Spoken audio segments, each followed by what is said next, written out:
42페이지에 있습니다.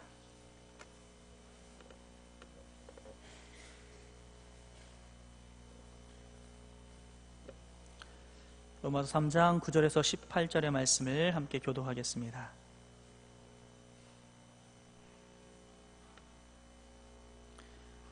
그러면 어떠하냐? 우리는 나으냐? 결코 아니라. 유대인이나 헬라인이나 다 죄 아래에 있다고 우리가 이미 선언하였느니라. 깨닫는 자도 없고 하나님을 찾는 자도 없고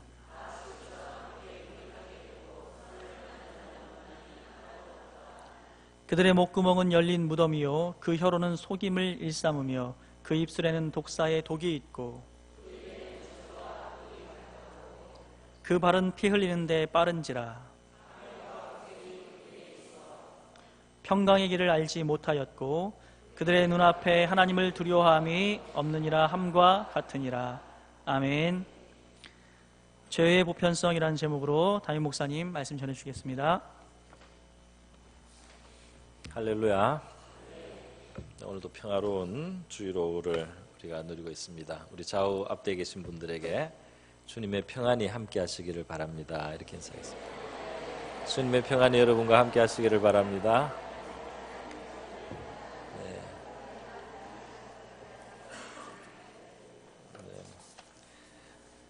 저희가 잠깐 기도하겠습니다. 고마우신 아버지 감사합니다. 평화로운 주일 우리에게 주셨는데 이 시간 하나님의 말씀도 베풀어 주시고 우리에게 진리에 굳게 선 믿음과 신앙이 되게 하여 주시옵소서. 이 시간을 주님께 의탁하오며 고마우신 예수님의 귀하신 이름 받들어 기도드리옵나이다. 계속해서 죄 이야기를 몇 주째 하고 있습니다. 3장 들어오면서는 유대인에 대해서 먼저 이야기를 했습니다. 유대인들이 모든 인류 여러 민족 중에 나은 점이 있다면 그것은 하나님의 말씀을 받은 것인데 그들이 하나님 앞에 믿음으로 그 말씀에 응하지 않고 하나님을 진정으로 믿지 않았기 때문에 그 말씀을 받았다는 하나님의 말씀 혹은 율법을 가지고 있다는 그들의 그런 장점이 열매를 맺지 못했다는 겁니다. 그러면서 이러한 유대인의 거짓됨이 또는 신실치 않음이 하나님의 신실함, 하나님의 참됨, 진실함을 더 드러나게 했다. 그러나 그것은 유대인의 자랑도 아니고 그것이 유대인이 그것 때문에 칭찬받을 일도 아니고 유대인의 죄는 죄로 남는다 그랬습니다. 그래서 유대인의 문제를 이야기했고요. 오늘 9절에서 18절의 말씀은 역시 유대인이 아닌 그러면 이방인은 나으냐? 그렇게 헬라인 유대인이 아닌 또 다른 정신 세계를 가지고 있는 헬라인은 나으냐? 헬라인도 결코 그렇지 않다. 모든 인류가 다 죄 가운데 있다 하고 말씀을 시작하고 있습니다. 그래서 오늘 이 주제를 죄의 보편성이라고 한번 잡아봤습니다. 사실 유대인이라고 하는 것은 인류의 한 샘플입니다. 한 샘플. 어느 민족을 택했어도 마찬가지가 되었을 것입니다. 우리가 구약 성경을 읽으면서 이스라엘의 역사를 보고 그 역사 속에 하나님의 신실함이 나타나는데 하나님의 신실함과 긍휼과 의로움과 진실함 이것이 나타나는 그 배경이 유대인들 하나님이 구원한 이스라엘 백성들의 그 참 믿지 못하고 또 순종치 못하고 하나님께 반항하거나 거역하거나 하나님을 떠나는 그런 죄인의 모습을 하나님이 그 대하시는 그 대하심 속에 하나님의 신실함과 진실함과 은혜로우심과 의로우심 이런 건 더 드러나고 유대인은 유대인의 그 모습 그것은 바로 인류의 어떤 인류라도 어떤 민족이라도 바로 그러한 죄인의 속성을 가지고 있다는 말입니다. 그렇기 때문에 유대인이 나쁘다, 유대인이 잘못됐다 이것은 유대인이 아닌 사람은 더 낫다는 말이 절대로 아니다 하는 것을 말씀을 하고 있습니다. 그러면서 성경은 의인이 없다는 말씀으로 지금 이어지고 있습니다. 의인은 없나니 하나도 없으며 어떻게 보면 상당히 과격한 말씀이라고 할 수가 있겠습니다. 그렇지 않습니까? 의인이 하나도 없다. 이 세상에 의인이 하나도 없다는 이 말씀은 굉장히 과격한 말씀 같지만 바로 이것이 예수 그리스도의 십자가의 복음의 그 진리에 바로 전제가 되고 기초가 되는 것입니다. 하나님의 아들이 이 세상에 와서 인류의 죄를 감당하시고 그와 같은 비극적인 희생, 죽음으로써 구원하실 수밖에 없는 인류의 그 현 상태를 성경은 하나도 의인이 없는 그러한 죄인인 뿐인 인류의 상태가 바로 우리의 현 주소라고 그렇게 말씀을 하고 있습니다. 그럼 어떤 사람들은 이런 질문을 하게 되죠. 성경에는 의인에 대해서도 말하고 악인에 대해서도 말하는 성경 구절이 많은데 분명히 의인이 있지 않느냐 말이죠. 악인은 이렇게 나쁘지만은 의인은 이렇게 잘 될 거라든지 이렇게 하나님이 인정해 주실 거라든지 악인은 뭐 바람에 나는 겨와 같지만은 의인은 그 회중에서 하나님이 상대해 주실 거라든지 이런 구절이 많지 않습니까? 이렇게 질문을 할 수가 있겠습니다. 우리도 일반적인 상식에서도 분명히 어떤 사람은 악인이라고 어떤 사람은 의인이라고 우리의 상식에 부합하는 바가 있습니다. 그것은 맞는 말인데요. 상대적으로 의인은 존재하죠. 그래서 성경에서 의인과 악인을 같이 말할 때 이 의인은 상대적으로 의롭고 이 악인은 상대적으로 더 악한 자가 맞습니다. 이 의인도 완전하지는 않지만은 하나님 앞에 믿음으로 살려고 하고 또는 순종하려고 하고 회개하고 하나님을 경외하는 그런 의로운 좀 더 그런 모습을 가진 사람이 있고, 그렇지 않은 악인, 탐심을 쫓고 양심을 버리고 하나님을 대적하고 무시하는, 또 다른 인간을 괴롭게 하고 다른 인간에 대해서 부당하게 행하는 그런 악인이 있는 것은 사실입니다. 그러나 그렇게 상대적인 의인과 상대적인 악인이 있는 것은 사실이지만 이 상대적인 의인을 성경에서 더 깊은 차원에서 그도 절대적인 의미의 완전한 의인은 아니다 말이죠. 그렇게 지금 선언을 한다는 겁니다. 다시 말해서 절대적인 의미에서의 정말 의로운 사람은 존재하지 않는다는 이 성경 말씀이 틀리지 않고 그대로 진실로 준다는 겁니다. 이것을 좀 설명을 해보려면 이런 비유를 하나 들 수 있겠습니다. 맹자님 말씀에 나오는 거죠. 50보 소 100보라는 그 이제 구절이 있어요. 50보를 걸어간 사람이 100보를 걸어간 사람을 보고 비웃는다, 이런 말인데요. 그거는 전쟁터에서 이제 이야기죠. 전쟁터에서 도망을 가는 군사, 이제 적에게 겁을 먹고 도망을 가는, 탈영을 하는 이 도망을 가는 그 군사가 50보를 도망을 갔는데 다른 병사를 보니까 자기보다 더 많이 가서 100보를 도망간 사람이 있어요. 그래서 이 50보를 간 사람이 100보를 달아난 사람에게 아유 저 비겁한 놈이라고 이제 그렇게 비웃었다는 겁니다. 그래서 이 50보 100보 사실 자기도 정도의 차이는 있지만은 자기도 결국 도망가는 주제에 자기보다 더 많이 도망갔다고 그거를 이제 비웃거나 그것을 비난한다는 것이 말이 되지 않는다는 것을 맹자 선생이 그렇게 가르쳤습니다. 예수님이 우리에게 비슷한 것을 마태복음에 가르치고 있어요. 살인하지 말라는 계명에 대해서 너희들이 들었는데 너희들이 좀 더 생각을 해야 된다. 살인하지 말라는 것은 이 칼을 들고 또는 무슨 흉기를 가지고 사람을 죽여서 숨통을 딱 끊어놓고 당장 시체로 만들어야지 살인한 것만이 아니고, 너희가 사람을 마음으로 미워하고 그 사람의 인격을 상하게 하는 이러한 악한 말을 하거나 이렇게 분노를 쏟을 때 그 다른 상대방의 영혼과 마음에 상처를 주고 병들게 하는 이런 일을 할 때 그것도 살인죄에 해당이 되어서 지옥 갈 수 있는 죄가 된다. 예수님이 이렇게 설명을 해주신 거예요. 그래서 이게 하나님의 거룩한 기준에서, 절대적인 기준에서 보는 죄는 그까지도 다 살인죄의 넓은 의미에 포함이 된다. 이렇게 주님이 설명을 하셨습니다. 또 마태복음 5장 27절 이하에도 간음죄에 대해서도 말을 했어요. 간음죄는 꼭 어떤 사람과 부당한 그런 관계로 성적인 관계를 맺을 때만 간음죄가 아니고, 너희가 잘못된 마음이나 생각으로 또는 그런 생각을 품었을 때 그것이 너희 영혼에는 간음죄가 이미 범하여진 것이고, 너희가 눈으로 음욕을 품고 뭔가를 대상을 볼 때 그것이 너희 눈으로 이미 간음을 범한 것이다. 하나님의 거룩한 기준에서 보면 그것이 간음죄에 해당된다. 이렇게 말씀을 하시는 겁니다. 그러니까요, 이렇게 하면 우리가 이제 대략 더 알 수 있어. 우리가 사기를 쳐서 남의 것을 떼먹거나 이렇게 하지는 않았지만은, 예를 들어서요, 그러나 우리 사람 사이에 말을 하다 보면은 나의 한 일은 조금 변호를 하고, 비난을 다른 쪽으로 돌리고, 자기가 잘못한 것은 좀 작게 말하고, 자기가 잘한 것은 조금 부풀려서 말하고, 이런 것은 너무나 비일비재합니다. 비일비재. 우리 내 자신을 살펴봐도 그런 순간이 있었어요. 부끄러운 생각이 들 때가 있어요.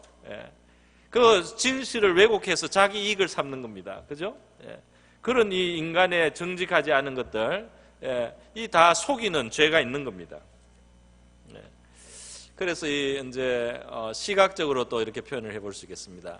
이 회색에 동그란 회색이 있는데, 회색에 원형이 있는데, 이 뒤에다가 이제 그 까만 천 위에다가 이 회색을 놓습니다. 그러면은 이 회색이 어떻게 보일까요? 까만 천에다가 이 회색의 동그란 동그라미를, 회색으로 된 동그라미를 비추면은 이 회색이 말이죠, 환하게 보여요. 그렇지 않습니까? 이 회색이 희게 보여요. 그런데 뒤에다가 아주 하얀, 새하얀 천에다가 이 회색을 딱 놓으면 어떻게 됩니까? 똑같은 회색이 시커멓습니다. 이게 검은색으로 보이는 거예요. 회색은 똑같은 회색인데 시커먼 데 놓으니까 희고, 시커먼 데 놓으니까 희고, 하얀 데 놓으니까, 새하얀 데 놓으니까 시커멓다 이 말입니다. 그래서 저게 우리가 사회적으로 뉴스거리가 되는 흉악범들의 사건을 들으면, 야, 저때 인간이 저럴 수 있냐 말이지. 그런 말을 하면서 우리도 모르게, 아유, 나하고는 정말 달라, 나는 정말 달라 말이죠. 내 정도면 정말 선인이야, 내 정도면 정말 깨끗해, 내 정도면 정말 바르게 살고 있어, 이렇게 되는 거죠. 그러나 그거는 이제 시커먼데 돼가지고 회색이 좀 희게 보이는 겁니다. 그런데 이 하나님의 원래 형상으로 지음을 받은 우리 인간 말이죠. 하나님의 거룩과 의를 원래 그대로 반영해서 만든 우리 인간을 원래 그 원형으로 놓고 지금 우리가 살아가는 모습을 거기에다 딱 비교를 하면 어떻게 될까요? 이 악마 짓을 하고 있어요. 이 하나님의 형상으로 지었는데 하는 짓에 악마성이 있는 거예요. 이 악마성이 있어요. 사람을 막 괴롭히기도 하고 말이죠. 잘못했는데 덜벗기도 하고 말이죠. 거짓을 하기도 하고 말이죠. 폐악을 하기도 하고 말이죠. 이 굉장히 잘못된 우리의 모습입니다. 제가 전에도 한번 들었던 적이 있는 것 같은데요. 제가 이제 그 청년 때는 우리 형제들이 한 8명, 10명 이렇게 같이 살았습니다. 방 2칸짜리 그런 집에 형제들이 공동생활을 했어요. 그래서 같이 돌아가면서 밥 해 먹고 예배를 이제 기도도 같이 하고 아침 저녁으로 이제 모여서 기도도 하고 예배도 하고 이렇게 하면서 그렇게 교회 형제들이 같이 살았어요. 그러니까 그 생활에 우리가 이제 익숙해 몇 년을 제가 그렇게 살았습니다. 참 즐거웠습니다. 항상 기뻤어요. 항상 은혜가 있었어요. 부족한 게 없었습니다. 정말 좋았습니다. 그런데 이제 그러다가 결혼을 해서 나왔어요. 그래서 이제 결혼을 해서 차려주는 밥을 먹게 되지 않습니까? 차려주는 밥을 먹는데 정말 황공하더라고요. 황공해요. 밥을 차려서 주니까. 그리고 우리 집 사람이 아주 깨끗하지는 않습니다. 미안합니다. 이런 말에 정말 미안. 이런 거 참 집안일 이야기하는 거 안 좋은 건데. 그런데 눈도 안 좋아요. 먼지를 잘 못 보는 경향이 있어요. 눈이 안 좋아서. 그래도 대충은 이제 정리를 하죠. 대충은 합니다. 그런데 제가 이제 결혼을 해서 그렇게 신혼집에서 몇 달을 살다가 우리 형제들이 있는 곳에 이제 한번 방문을 하게 된 거예요. 어느 날 저녁에 가서 방문을 했습니다. 그래서 그 이제 같이 그 사는 공동체 자취집에 들어가서 앉았는데 어떨까요? 이제 예전과 달리 보여요. 모든 게 예전과 달리 보이는데 눈이 가는 곳마다, 눈이 닿는 곳마다 어떻게 그렇게 꼬질꼬질하게, 이불에도 꼬질꼬질하게 때가 묻어있고 시커먼 게 말이죠. 뭐 가구에도 묻어있고 방바닥에도 밥상에도 그리고 밥을 이제 뭘 볶아가지고 이렇게 같이 먹는데 말이죠. 그 숟가락도 아주 미안했어요. 밥이 잘 안 넘어가요.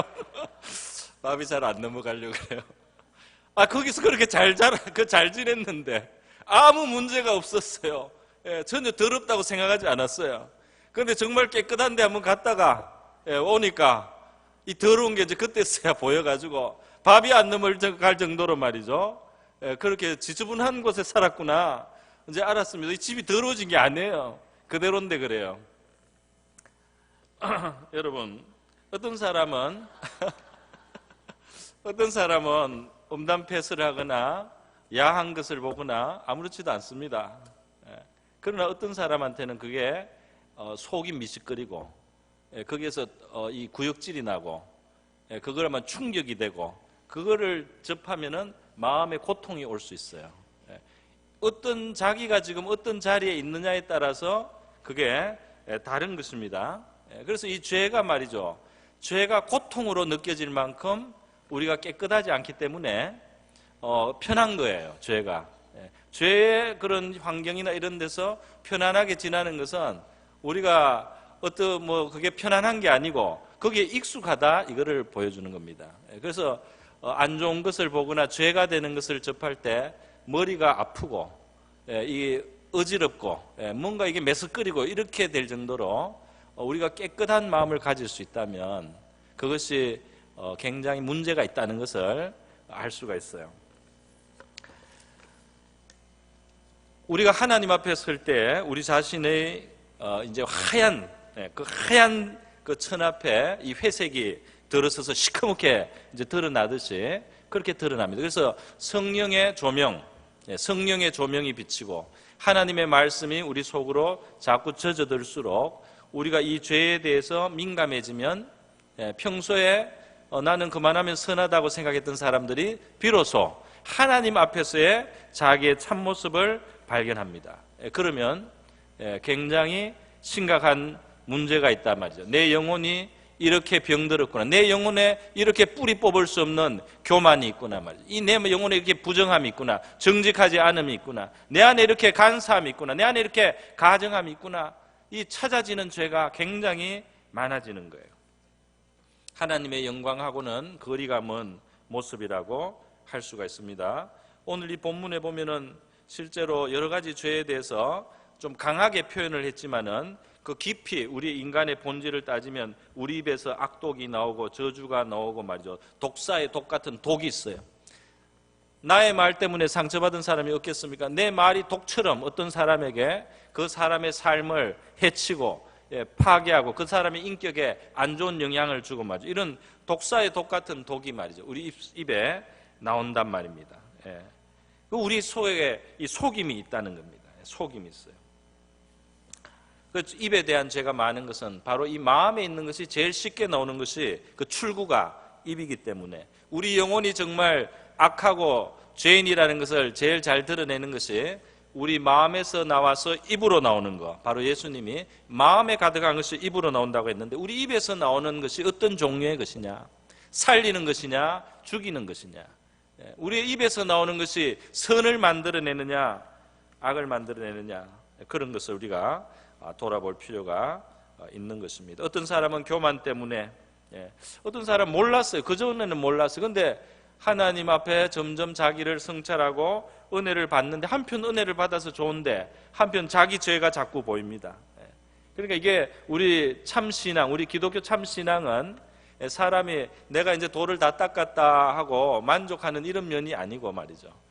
우리가 하나님 앞에 더 가까이 다가가면서 하나님께로부터 받는 위로와 기쁨과 평강과 능력과 이런 좋은 것이 있으면서 동시에 우리 아담의 후손으로 물려받은 그 죄인된 틀 속에 있는 우리의 죄를 발견하고 우리가 내가 정말 죄인이구나 하는 깊은 깨달음을 얻는 이것이 두 개가 양면이 함께하는 이것이 참 신앙의 모습이에요.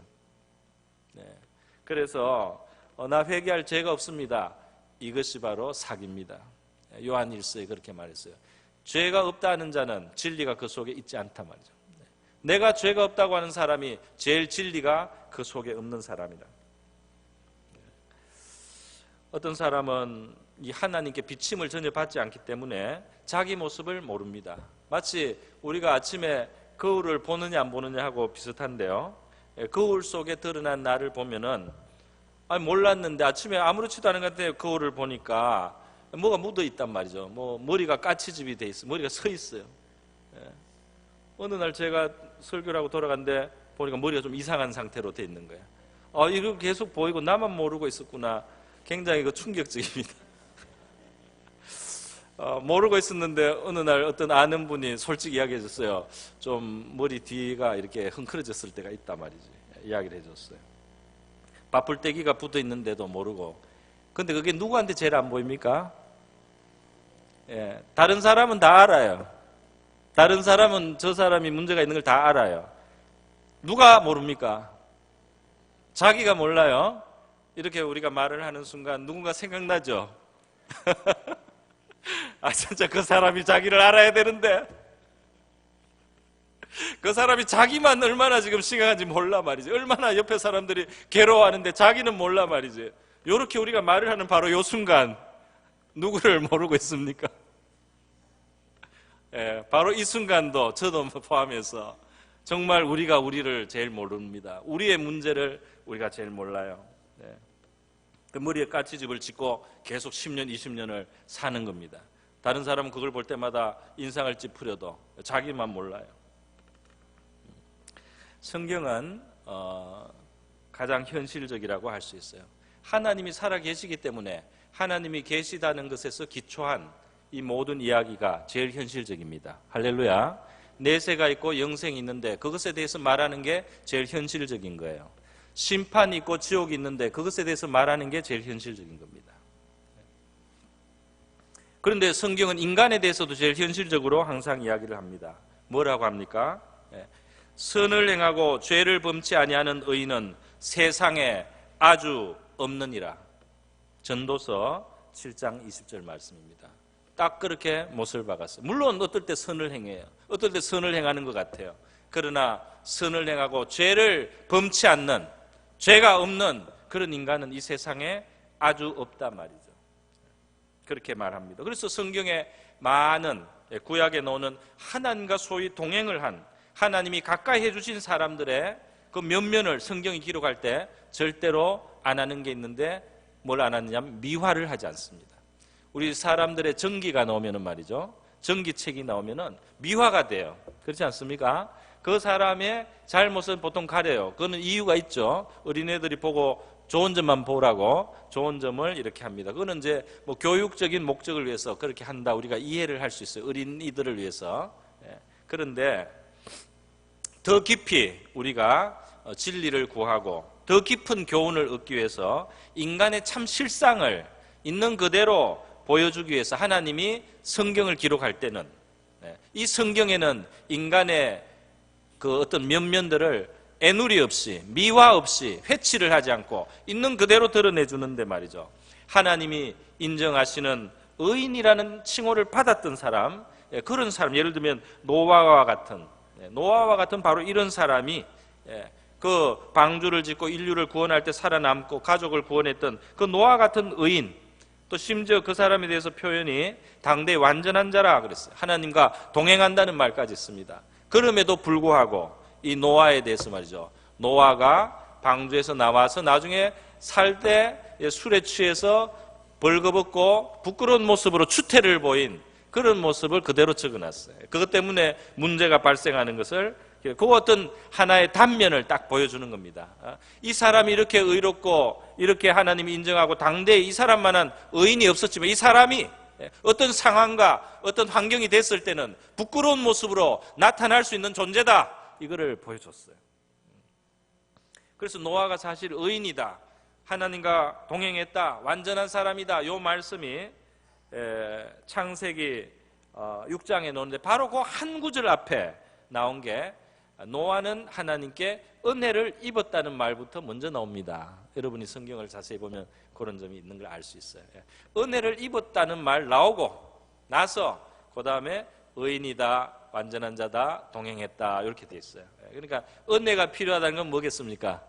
하나님이 붙들어 주시고 하나님이 덮어주시고 가려주시고 도와주시고 세워주시는 하나님의 은혜 속에서 그나마 그가 그렇게 살았고, 하나님이 손을 떼거나 자기 있는 모습대로 다 나오고 어떤 죄의 환경과 죄의 유혹을 받을 만한 상황이 되면 이 사람이 부끄러운 모습이 될 수 있다, 이거를 보여줬다고 할 수 있겠습니다. 우리 믿음의 조상이라고는 아브라함은 어때요? 아브라함 정말 하나님이 기뻐하지 않습니까? 아브라함을 얼마나 하나님이 신뢰하고 믿습니까? 소돔과 고모라를 심판하러 가기 전에 아브라함에게 친구에게 틀어놓듯이, 비밀한 이야기를 친구에게는 좀 이야기를 해야지 마음이 편하듯이 하나님이 아브라함한테 내가 숨기지 어떻게 우리가 아브라함에게 숨기겠느냐 이러면서 아브라함에게 말을 하시는 거예요. 소돔 고모라의 죄가 너무나 커서 그 원성이 하늘에 사무쳐서 직접 확인하고 거기에 대해서 다루려고 오셨다, 이렇게 하나님이 설명을 해주니까 아브라함이 의인이 있으면은 구원해 주셔야 되지 않겠습니까? 하나님 앞에 이 협상을 하듯이 말이죠, 중보를 하죠. 그렇게 아브라함이 하나님하고 가까움에도 불구하고 성경에는 아브라함의 부족한 점이 기록이 되어 있습니다. 두 번이나 자기 자신의 아내 때문에 아내를 누이라고 그렇게 반 거짓말이죠. 그렇게 해서 아내가 그냥 권력자에게 첩처럼 한 번, 두 번 빼앗기는 그런 부끄러운 일을 당하기도 하고 말이죠. 아브라함이 하나님을 믿지 못했던 그런 순간도 있었다는 게 성경에는 분명히 나와 있어요. 하나님이 간섭을 하시고 지켜주셔서 아내 사라가 무사히 안전하게 돌아오기는 하지만은 아브라함이 정말 비겁한 사람이라는 것도 나와 있어요. 다윗의 죄도 마찬가지입니다. 다윗의 죄도 나와 있습니다. 다윗의 큰 죄도 우리는 성경에 알지만 다윗 자신이 하나님의 은혜 속에 자기를 성찰했을 때는 더 죄가 많았어요. 시편 40편 12절에 보면 다윗의 고백이 나오죠. 무수한 재앙이 나를 둘러싸고 나의 죄악이 내게 미침으로 우러러 볼 수도 없으며 죄가 나의 머리털보다 많음으로 내 마음이 사라졌음이니이다. 그러니까 다윗도 어떤 은혜 체험을 하면서 회개를 한 것 같아요. 회개를 하는데 이 자기 죄를 하나님 앞에 고백을 하다 보니까 끝없이 나오는 거예요. 머리털같이. 이 죄를 고백하니까 그 다음 죄가 또 생각나고 그 다음 죄를 말하니까 또 그 다음 죄가 생각나고 계속 회개할 것이 있는 그런 자기를 그가 발견한 적이 있습니다. 하나님 앞에 가까이 있었던 사람들도 그랬어요. 모세와 같이 하나님이 친구와 대면하듯이 가까이 했다 그랬어요. 그러나 모세도 상황이 있으니까 불완전한 모습이 나타납니다. 그 안에도 혈기가 요만큼 남아있어요. 그게 상황이 되니까 튀어나와요. 그래서 그 부끄러운 하나님께서 가나안 땅에 들어가지 못하는 이유를 거기에서 지적하신 적이 있습니다. 예수님을 따르고 모든 것을 버리고 예수님을 쫓았던 베드로와 같은 제자들도 마찬가지 아닙니까? 큰 소리 쳤지만은 상황이 딱 되면은 다 드러납니다. 그래서 우리가 하나님께서 우리를 가려주시고 또 그 죄로부터 어느 정도 거리를 둘 수 있는 그 공간을 허락해 주시고 이렇게 해서 보호되는 것이 많다는 사실을 우리가 겸손하게 인정해야 될 줄 믿습니다. 여러분 예레미야 17장 9절에 보면은요, 만물보다 거짓되고 심히 부패한 것은 마음이다 그랬어요. 그리고 덧붙여서 누가 능히 이를 알리오마는, 이 말씀이 아주 재밌지 않습니까? 사람의 마음이 굉장히 깊은 곳에서 부패해 있다 말이죠. 그런데 이것을 누가 능히 알겠느냐 그랬어요. 말은 다 알 수가 없다 이 말입니다. 다 알 수가 없을 만큼 깊게 부패성이 있다 이 말입니다. 그러니까 우리가 회개를 열심히 하지만 사실은 우리의 그 깊은 죄의 뿌리까지 다 우리가 알고 회개하는 것도 아니에요. 더 깊어요. 아시는 분이 있다면 한 분이 계실 것입니다. 하나님이 아십니다. 하나님이 아시는 거죠. 이 만물보다 부패한 인간의 죄성이 한 번씩 드러나고 그것이 아주 그대로 있는 그대로 표출이 되고 그것이 실행력이 있거나 어떤 권세가 있거나 어떤 능력이 있고 어떤 환경이 갖춰서 다 표출돼서 사람들이 다 괴로워하고 그걸 보면서 끔찍하다고 하고 너무 심하다고 하고 잔혹하다고 하는데 그 뿌리는 우리 모두 가지고 있다 이 말입니다.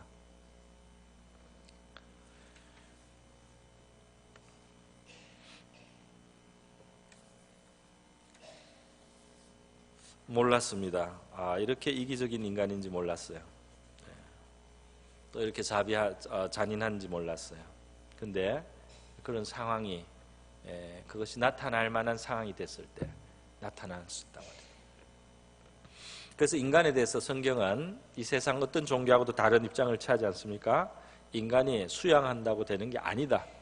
수양으로 해결될 수 있는 인간의 실존의 문제가 아니다. 이 죄의 현실이라고 하는 것은 인간이 수양하는 정도로 해결되는 거 아니다. 그것은 마치 암 환자가 안이 썩어 들어가고 그렇게 죽어가는데 화장을 하거나 말이죠. 그 옷을 입거나 당장 그냥 잠시 만족하는 것을 어떻게 뒤집어 쓰거나 하는 정도로 겉으로 해결하는 거지, 그 안에까지 해결하는 해결책은 인간이 스스로 만들어낼 수가 없다는 겁니다.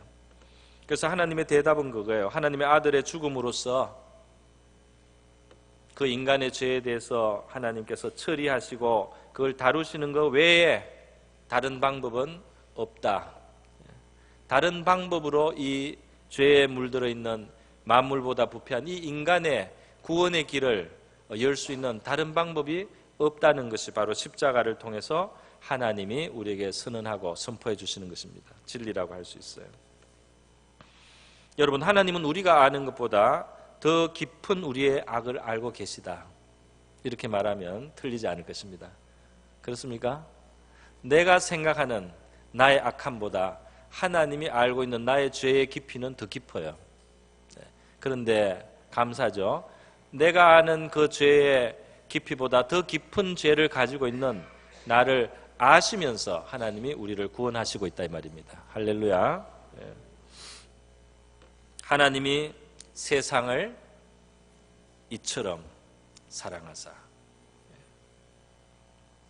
그래서 어쩌면 우리의 사랑이 실천되기 위해서는 용서가 필요한지도 모르겠어요. 하나님의 사랑이 용서로, 구원하시는 것으로 나타났습니다. 여러분, 그 십자가는 하나님이 너희에게 필요한 것은 이것이다, 너희들에게 필요한 처방은 이것이다 하고 하나님이 인류 위에 내세우는 겁니다. 그 십자가의 처방, 하나님의 아들이 그처럼 참혹하게 달려서요, 그냥 제물이 돼가지고 피투성이가 된 그 모습을 통해서 하나님이 보여주는 양면의 진리가 있죠. 하나는 이 세상 혹은 바로 우리들의 죄의 깊이를 보여줍니다. 그 아들의 참혹한 피투성이가 된 그 모습이 우리 죄의 깊이를 보여주는 거예요. 동시에 그 피투성이가 된 아들의 모습은 하나님이 우리를 위해서 희생할 수 있는 크기, 다시 말해서 하나님의 사랑을 또 보여줍니다. 할렐루야. 그 참 신기하죠. 이 십자가라고 하는 그 하나가 굉장히 많은 뜻을 가지고 있어요. 그것이 정말 풍부합니다. 그래서 십자가를 우리가 생각할 때 이것은 정말 하나님다운 방법이다. 이거는 정말 하나님스럽다 말이죠. 이 하나의 속에 그렇게 심오하고 가장 깊은 진실과 진리들을 다 담아 놓으셨어요. 우리에 대한 진실, 하나님에 대한 진실이 그 십자가 하나에 다 나타났어요. 우리의 죄성과 죄의 깊이, 하나님의 사랑의 크기, 그 십자가 하나에 다 나타났습니다. 할렐루야. 여러분, 그래서 우리 그리스도인들은 이 죄의 깊이와 죄의 보편성에 대해서 알고 우리 자신을 보고 또 다른 사람을 보고 이 세상을 볼 수 있는 눈을 가졌습니다. 그래서 그런 진리의 지식을 우리가 가지고 있기 때문에 그것이 우리에게 이 세상을 살아가는 태도, 처세, 사람 관계, 인간관계 속에 우리에게 어떤 지혜를 줍니다. 이 지식이 말이죠. 지혜를 주는 면이 있는 거예요. 우리가 사람들의 죄악을 보고 너무 호들갑을 떨면은 이 지식을 가진 사람답지가 않아요. 그렇지 않습니까? 어쩌면 그럴 수 있느냐고 너무 호들갑을 떠는 것은 인간이 얼마나 죄인되다고 말씀하고 보여주신 이 진리하고 안 맞지 않겠어요? 어떤 사람을 붙들고 너무 너가 어떻게 그럴 수가 있느냐고, 나하고는 절대로 관계가 없고 나는 전혀 그렇지 않다고 그렇게 여기고 정죄하는 일은 그리스도인이 할 수가 없습니다. 그리스도인은 그렇게 할 수가 없어요. 있을 수 없는 일이다 이런 말을 할 수가 없는 겁니다. 나는 절대로 안 그런다 이런 말도 할 수가 없어요. 죄의 보편성을 갖는다는 것은 우리를 겸손하게도 하죠. 겸손하게도 하기 때문에 사실은 이것을 알 때 실망하지 않는 능력도 있습니다. 할렐루야. 실망하지 않는 거예요. 인간의 죄성에 대한 이해를 전제하고 우리가 있을 때 말이죠. 그렇기 때문에 우리 성도들이 이 세상을 살아가면서 특별히 모든 사람이 다 죄인이기 때문에 근본적으로 그 죄인됨을 인정하는 여유를 오히려 가질 수가 있어요. 죄인됨을 인정하고 들어가는 거예요. 우리 전도서 7장 20절 아까 전에 봤는데 한번 비춰주세요. 다시. 선을 행하고 전혀 죄를 범하지 아니하는 의인은 세상에 없다. 이 말씀 다음에 나오는 말씀을 봅시다. 또한 사람들이 하는 말, 모든 말에 내 마음을 두지 말라. 그리하면 내 종이 너를 저주하는 것을 듣지 아니하리라. 이 말은 내 마음을 두지 말라. 내 마음을 두면 종이 너를 저주하는 것을 듣게 된다. 이 말이지 않겠습니까? 저 말이 그 말입니다. 네가 만약에 귀를 쫑긋이 이만큼 벌려가지고 사람들이 나한테 뭐라고 하나 한번 들어보자. 사람들이 나한테 무슨 안 좋은 말 하는가 들어보자. 반드시 듣게 됩니다. 그것도 아주 배신감 느끼게 바로 옆에 바로 밑에 평소에는 자기에게 잘하던 것처럼 보이던 그 사람이 뒤에 가서 딴 말하는 소리를 들을 테니까 들으려고 하지 마라. 그렇게 말하는 거 아니에요? 예? 죄를 범치 않은 의인이 이 세상에 아주 없다는 이 말의 적용 중에 하나 아주 중요한 적용이에요. 다른 사람이 나 욕하는지 흉보는지 그런 말 내가 들으면 안 되지 하고 귀를 이만큼 벌리고 있는 사람은 모든 사람이 죄인이라는 이 진리의 지식에 서 있지 않는 거예요. 그래서 듣고 상처받았다고 하는 거예요. 듣고 또 그 말을 전달해 줍니다. 푸념도 하고 말이죠. 너한테 이런 안 좋은 소리 이야기하는 사람이 있다더라. 이 사람이 이런 괘씸한 말을 했는데 너한테 앞에서는 안 그런데 뒤에 가서 이 사람이 너한테 이런 말을 하는데 너 이거 들어? 너 이거 가만둘래? 이렇게 이제 부추겨요. 그죠? 예. 이게 다 지식을 떠나 있는 거예요. 그게 다 진리의 지식을 떠나 있는 거예요. 이 죄인된 모든 인간에 대해서 말이죠. 예? 사람들이 하는 말을 다 들어서 그 죄인들의 입에서 생각 없이도 나오고, 생각 없이도 나오고, 그냥 무심코 나오는 그런 좋지 않은, 선치 않은 그 말들의 귀를 다 열어서 들으려고 하면 너 욕하는 소리 반드시 들릴 테니까 그런데 마음 두지 마라 말이야. 근데 그 다음 구절이 더 가관이죠. 22절. 너도 가끔 같이 한번 읽겠습니다. 시작.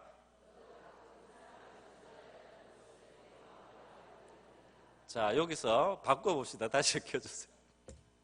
22절. 요게 너도를 나도로 바꾸겠습니다. 내 마음도 알고 있느니라. 우리가 다 같이 한번 해보겠습니다. 시작. 나도 가끔 사람을 저주했다는 것을 내 마음도 알고 있느니라. 아멘. 아유, 하나님의 진리는 사람에게 자기를 높일 수 있는 기회를 안 줍니다. 그래서 말이죠.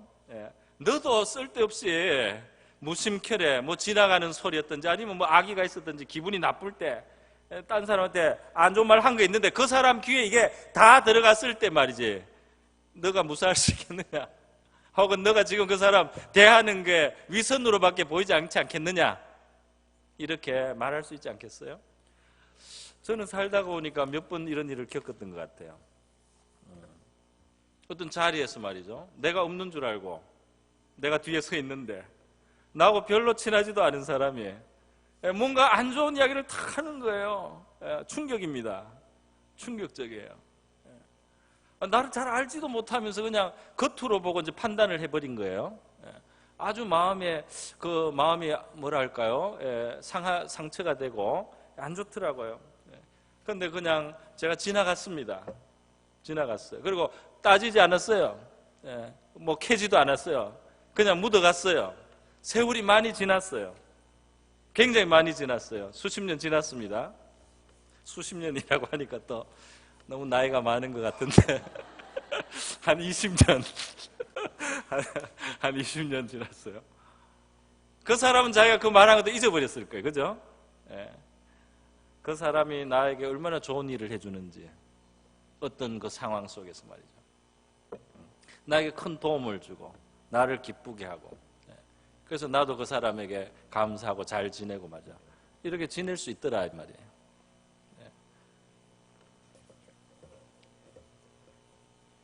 여러분, 인간이 죄인이라는 그 지식을 우리가 알고 우리의 마음속에 좀 여유를 가질 수 있기를 바랍니다.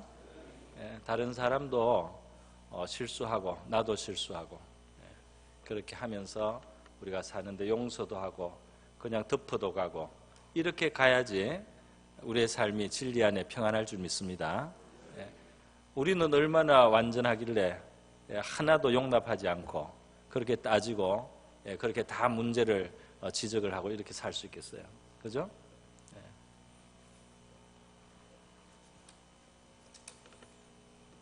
네.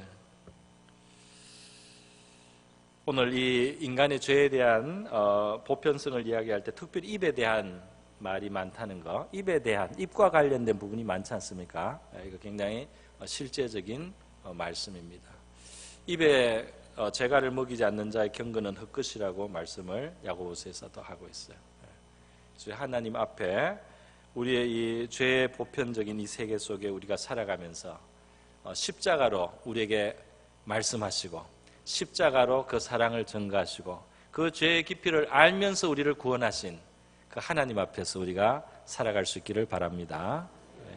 그렇게 우리가 죄를 아는 그 지식이 하나님의 사랑의 깊이를 아는 지식으로, 그리고 우리의 마음에도 관용을 가져오는 지식이 될 수 있다면 유익한 것인 줄 믿습니다.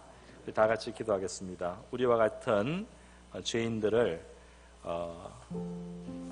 우리의 죄의 깊이를 알면서도 우리를 구원해 주신 하나님의 사랑의 깊이를 더 깊이 깨닫게 해주시고, 내가 알지 못하는 나의 죄인됨, 나의 어떤 죄성을 내가 나만 모르고 다른 사람들에게 불편하게 하는 그런 죄가 혹시 있을 수 있으니까 그런 것도 더 깨닫게 해주시고, 말씀이 조명해 주셔서 또 성령이 깨닫게 해주셔서 나의 깊은 죄를 알고 회개하고 그 자리에서 우리를 구원하신 하나님의 아들의 십자가를 우리 끌어안고 살아갈 수 있는 우리가 되게 하여 주시고, 그 사랑에 감격하며 살아가는 우리가 되게 하여 주시옵소서.